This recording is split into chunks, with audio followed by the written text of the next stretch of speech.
할렐루야. 예배 자리로 나오신 하늘꿈교회 모든 가족 여러분들 환영합니다. 그리고 사랑하고 축복합니다. 우리 말씀 보도록 할게요.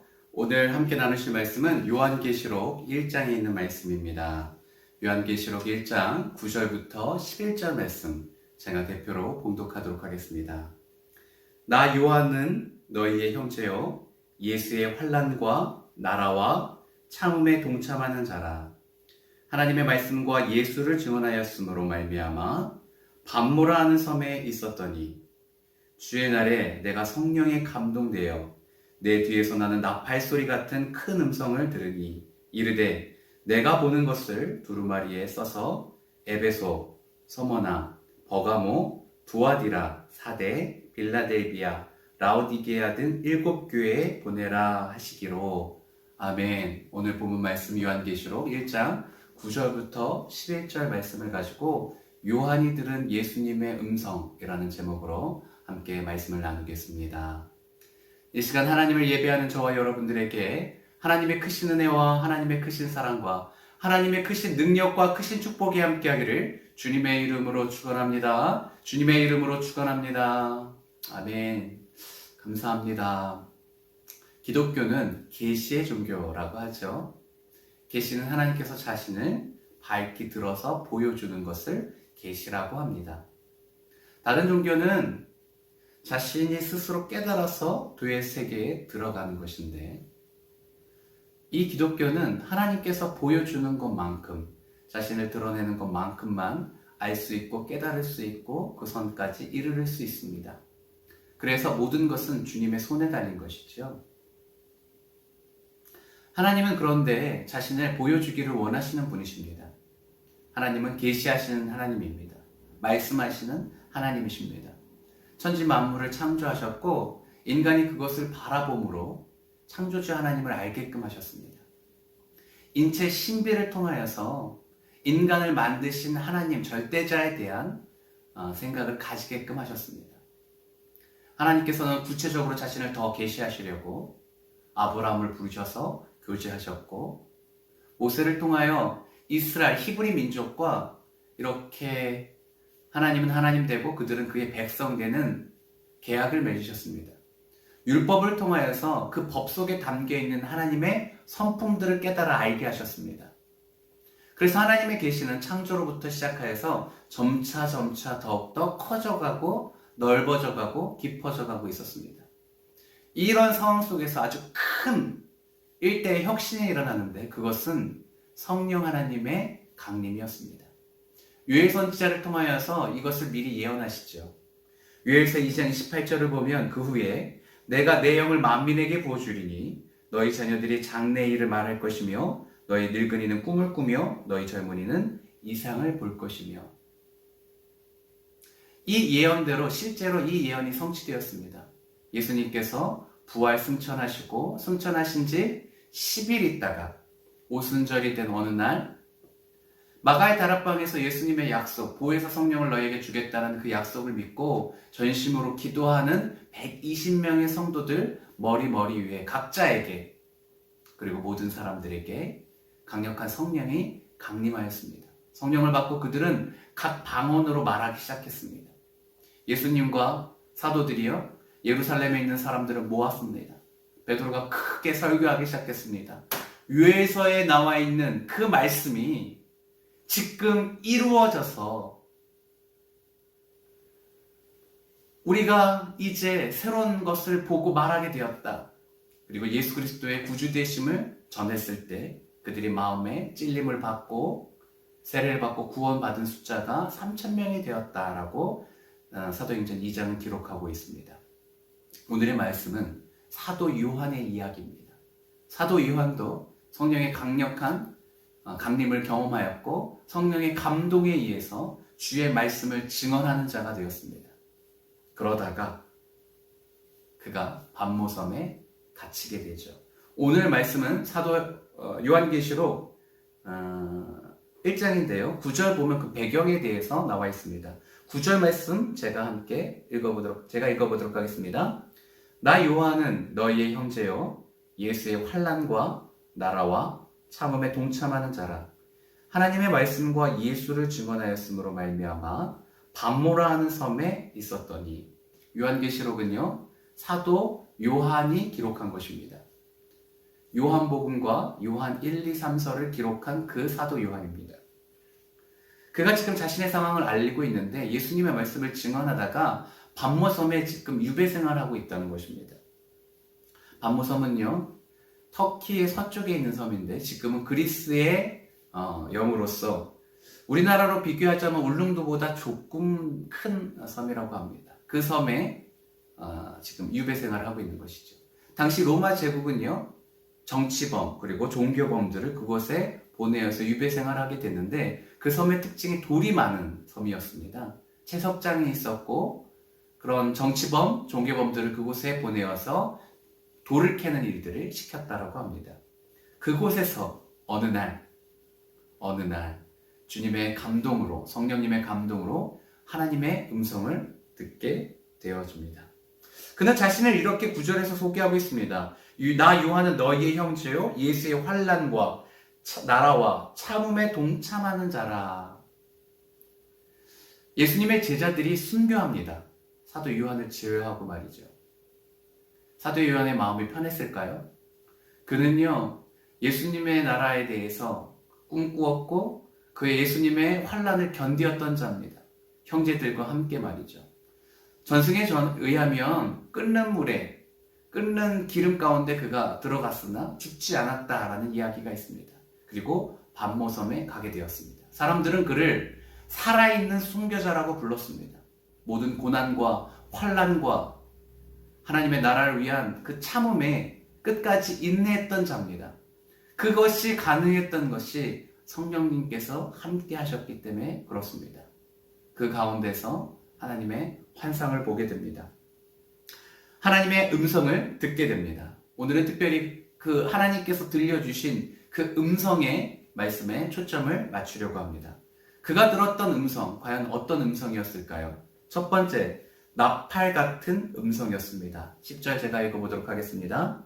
주의 날에 내가 성령에 감동되어 내 뒤에서 나는 나팔 소리 같은 큰 음성을 들으니. 주의 날, 지금 주일을 의미합니다. 주일. 여러분, 안식일에서 주일날 왜 예배를 드리게 되는지 아시지요? 예수님께서 주일날 부활했기 때문에 그렇고 사도들은 그날을 더 귀하게 여겨서, 의미 있게 여겨서 주일에 예배하기 시작했습니다. 사도행전 20장 7절을 보면 안식 후 첫날 떡을 떼며 말씀을 전했던 사도 바울의 모습을 보게 됩니다. 고린도 전서 16장 2절을 보면 안식 후 첫날 헌금을 거뒀던 것을 기록함으로 인해서 안식 후 첫날 예배하였음을 암시하고 있습니다. 그런데 오늘 아주 정확히 주일날 예배하는 날이죠. 성령의 감동으로 주님의 음성을 들었던 것을 말하고 있습니다. 어쩌면 반모섬에 예수님을 믿는 자들이 모여서 주의 날 예배를 드렸는지도 모르겠고 그날 주님의 음성을 들었는지도 모르겠습니다. 그런데 그 음성이 어떤 소리였습니까? 나팔 소리 같은 큰 음성이었습니다. 나팔 소리가 아니라 나팔 소리 같은 큰 음성이었습니다. 성경에서 나오는 나팔 소리는요, 적과 전투를 할 때 아니면 여러 가지 어려움이 있을 때 경계하고 경고하는 소리였습니다. 이 나팔 소리로 사람들을 깨우기도 했습니다. 적이 오기 때문에 그렇죠. 어려움이 있기 때문에 사람들을 깨우는 큰 소리였습니다. 에베소 5장 14절 읽어보겠습니다. 그러므로 이르시기를 잠자는 자여 깨어서 죽은 자들 가운데서 일어나라. 이 나팔 소리는요, 잠자는 영혼을 깨우는 소리입니다. 우리가 하나님의 말씀을 멀리하고 성령님의 일하심을 제한하면 우리의 영혼은 금방 잠들게 되어집니다. 성령님이 우리 안에 계셔서 그와 함께 교제하고 그의 감동에 의해서 귀가 열려 주님의 음성을 들어야 되는데 반대로 주님의 음성을 듣지 아니하면, 성령님의 일하심을 거부하면 우리의 영혼은 잠들게 되어 있습니다. 그런데 주님의 음성이 우리 잠자는 영혼을 깨우십니다. 나팔 소리와 같은 큰 소리로 말이죠. 사랑하는 성도님, 성령님을 사모할 때 성령님께서 우리 안에서 일하십니다. 성령님은 주님의 음성을 듣게 하십니다. 예수님의 음성은 잠자는 영혼을 깨웁니다. 예수님의 말씀은 우리가 전혀 생각하지 못한, 미처 상상치도 못한 놀라운 말씀입니다. 소리가 클 뿐만 아니라 그 지혜가 엄청나서 우리가 미처 상상치 못한 놀라운 세계를 보게 하는 능력의 말씀입니다. 그 말씀 앞에서 우리가 설 때 우리 인생이 새로워질 수 있는 것입니다. 사도 요한이 들었던 음성, 예수님의 음성인데요. 어떤 음성이었는지 보도록 하겠습니다. 두 번째, 많은 물소리와 같은 음성이었습니다. 15절 말씀 읽어보겠습니다. 그의 발은 풀무불에 단련한 빛난 주석 같고 그의 음성은 많은 물소리와 같으며, 맑은 물소리가 아니라 많은 물소리입니다. 물의 양이 많다라는 것입니다. 거대한 강물의 흐름 가운데 그 물이 폭포수에 떨어질 때 그 물의 양이 많아서 어마어마한 물의 양만큼 소리가 크게 들립니다. 그러면 사람들이 대화하기도 힘들 정도였겠죠. 바다에 지진이 났습니다. 그러면 해일이 일죠. 쓰나미가 몰려올 때에 해안가를 덮은 영상을 본 적이 있으십니까? 그 자연재해의 그 위대함 앞에 사람들은 초라해지고 그것을 창조하신 하나님의 위대하심을 우리는 간접으로 경험하게 됩니다. 마치 그런 것처럼 우리 주님의 음성이 많은 물소리와 같다라고 오늘 성경은 기록하고 있습니다. 그 소리를 사도 요한이 들은 것이죠. 그 많은 물소리 가운데 우리 인생은 그 물소리를 거부할 수 없습니다. 휘몰아치고 덮어지는 그 하나님의 위대하심 가운데 우리 인생은 그 누구도 그것을 거부하고 거역할 수 없는 것이죠. 여러분은 이 성경이 하나님의 말씀이라는 것을 믿고 계십니까? 이 성경은 진리로서 영원히 변하지 않는다는 사실을 믿고 계십니까?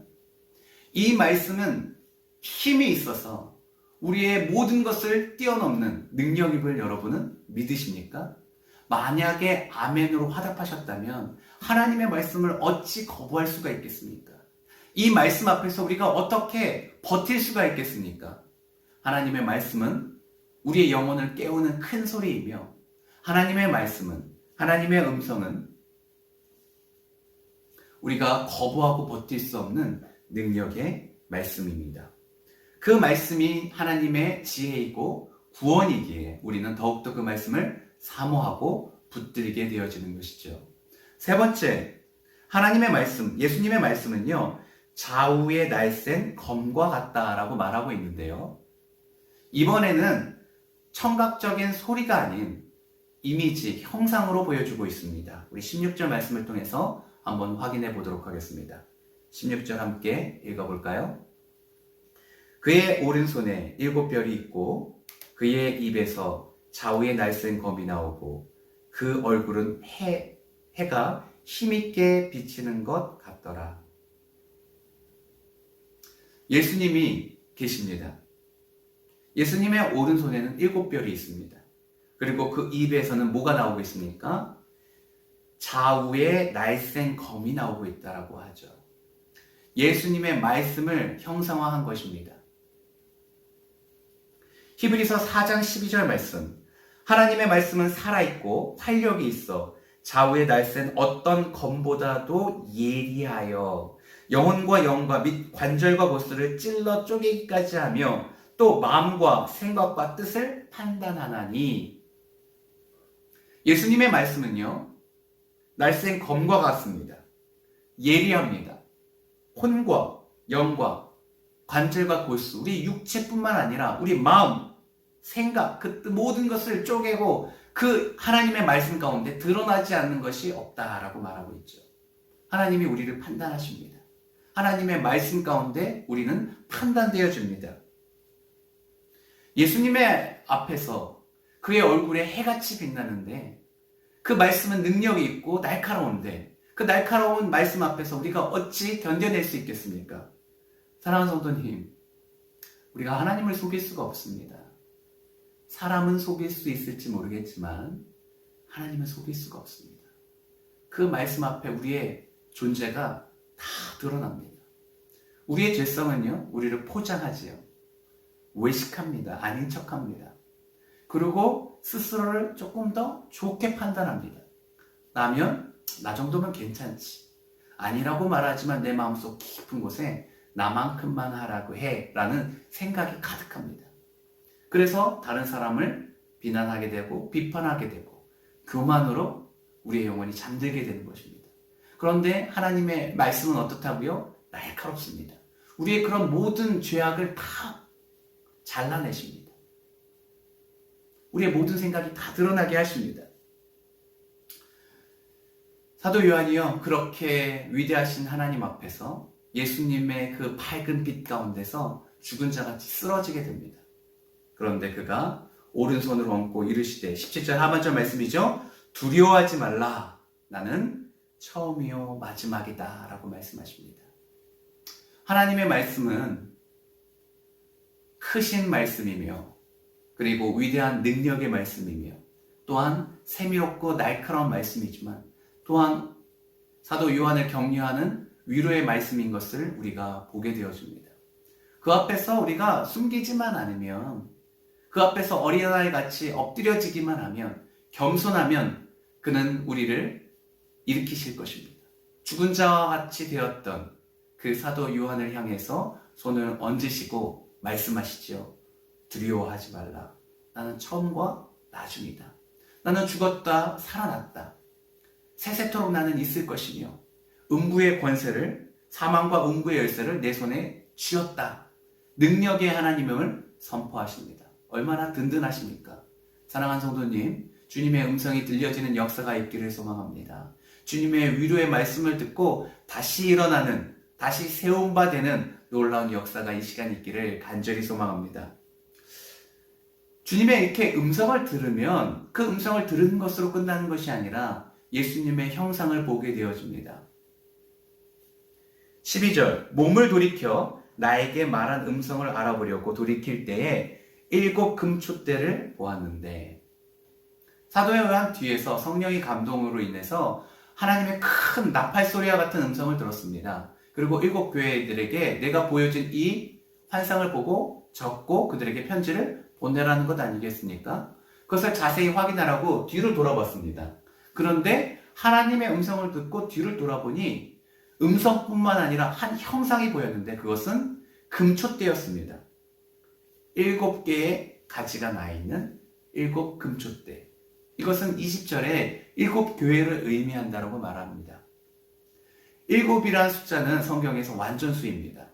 그래서 성경에 나와 있는 이 7 교회뿐만 아니라 이 온 세계의 우주적 교회를 의미하고 있죠. 결국 예수님이 그 7 금촛대 사이를 거니십니다.